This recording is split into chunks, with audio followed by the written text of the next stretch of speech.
കേരളസിംഹം. കേരളസിംഹം എന്ന പേരിൽ അറിയപ്പെട്ട പഴശ്ശിരാജയെ ബ്രിട്ടീഷ് രേഖകളിൽ പൈച്ചി രാജയെന്നും കൊട്ടിയോട്ട് രാജയെന്നുമാണ് വിശേഷിപ്പിക്കുന്നത്. രാജാവിൻ്റെ ജീവിതം ഇതിവൃത്തമാക്കി സർദാർ കെ.എം. പണിക്കർ കേരളസിംഹം എന്ന പേരിൽ ഒരു ചരിത്ര നോവൽ എഴുതിയിട്ടുണ്ട്.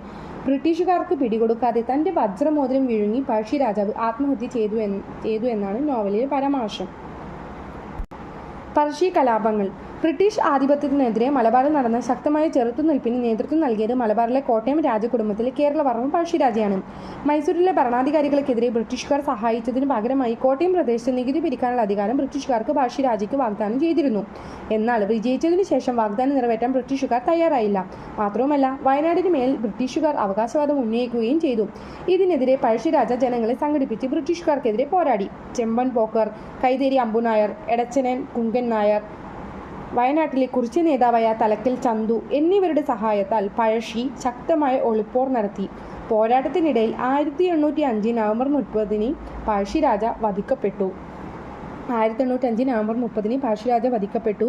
ബ്രിട്ടീഷുകാർക്കെതിരെ പോരാടുന്നതിന് വേണ്ടി ചെമ്പൻ പോക്കർ, കൈതേരി അമ്പുനായർ, എടച്ചേനി കുങ്കൻ നായർ, വയനാട്ടിലെ കുറിച്യ നേതാവായ തലക്കൽ ചന്തു എന്നിവരുടെ സഹായത്താൽ പഴശ്ശിരാജ ശക്തമായ ഒളിപ്പോർ നടത്തിയിട്ടുണ്ട്.